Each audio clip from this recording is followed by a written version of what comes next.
Buonasera. Welcome to another episode of Regional Italian Cuisine. On this show, we're going to be visiting, quite a monumental building, which is found 4 kilometres from the CBD. Of course, the Abbotsford Convent, as it is now known. Now, the Abbotsford Convent basically started its life as the Convent of the Good Shepherd, and the Sisters of the Good Shepherd, which was an order of the Roman Catholic Church, ran this establishment from 1863 through to 1975. There's basically 11 buildings in the area, and they sit on about 6.8 hectares of land. Just so you know where we are, for those people that don't know this area here in Abbotsford, we've got the Collingwood Children's Farm, which was established in 1979, to give those urban kids a bit of a taste of country life and understanding and promoting good, healthy food and vegetables. To the south, you've got the river and the parklands, and then to the west, you have the housing.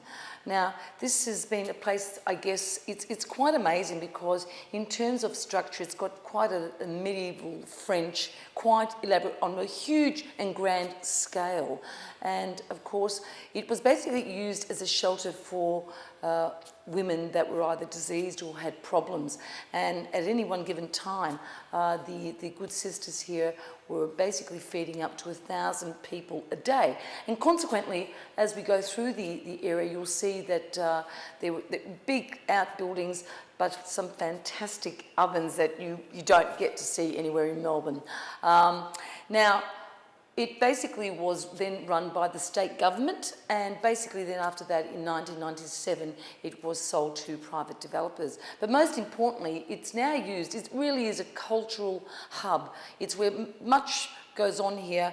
There's Sunday markets, there's slow food movements, there are wine nights, there is music here, and it is just full on. And of course there are the artisans that are still growing things and grazing livestock. So it's a really amazing space, and I tell you all that you must come at least have one visit here one weekend.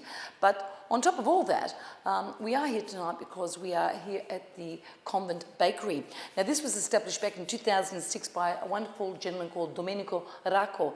And oh my God, it's absolutely amazing because he does artisan bread here. He is a Calabrese, I understand, so a bit of his home stuff and I guess what he's learned along the way. And bread making, of course, is quite an interesting profession, I think, because it's got a lot to do with flours and different styles of bread. And we're going to be introducing the proprietor of this place, Domenico Racco, and he's been here since 2006.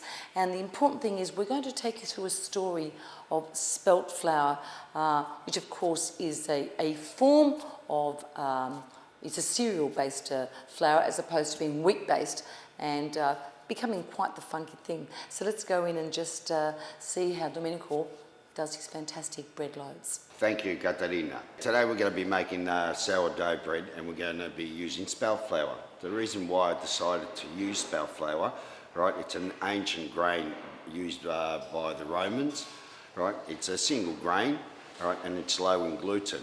So people that are gluten intolerant, they can eat this kind of bread, right, because it's easier for them to digest. Our mother dough that we call it, it's been going for about 9 years. Right, so every time you take out whatever percentage of flour, mother dough that you take out, you've got to refeed it every day. So it's like having a baby. Every day you've got to feed it, so that's what we've been doing. So I can't take Christmas Day off or New Year's Day because I've always got to come back in every day and feed my mother dough. So it's ready to make our bread. For people that don't know what a mother dough is, it's a natural yeast that we grow ourselves. All right, with a kilo of flour, we're going to approximately get 2 bagnottis, around about 900 grams each. And in the 1 kilo of flour of spelt, we're going to be putting about 30 grams of salt and about 150 grams of mother dough. Right, also about 900 of water. Now, we have to be really careful using spelt flour because it doesn't matter if it's a little bit wet, because it's got the actual husk in the flour, right? You'll see that after about half an hour, the water will absorb, the flour will absorb the water. So don't be scared to add a little bit of extra water when you are kneading the dough.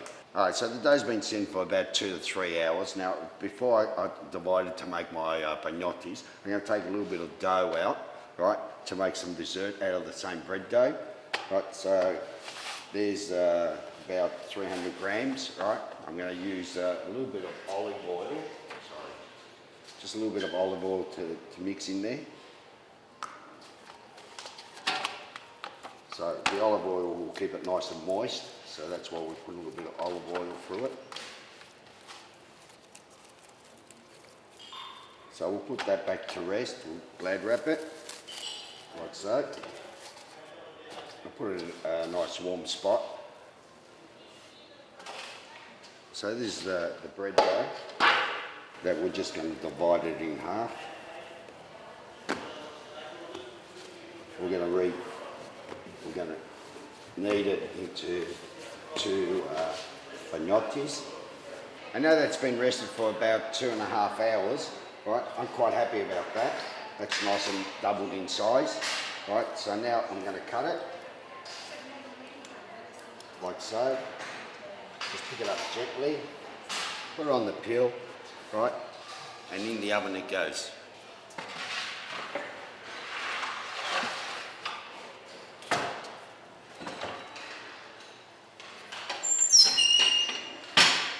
And with that dough that we about 1 kilo, this is the end result. 2 breads, 2 pagnottis, right, that just came out of the oven. Well, there you go, viewers. Perfectly made spelt bread. Isn't that beautiful? And this is what we really call artisan stuff. It's amazing. Now, we're going to take a short sponsors break. And when we come back, we're going to be introducing or welcoming back my dear friend Teresa Matarazzo, who has a bit of a link to the bakery because of her friendship with Domenico. And she's going to put Domenico's 1901 oven to good use.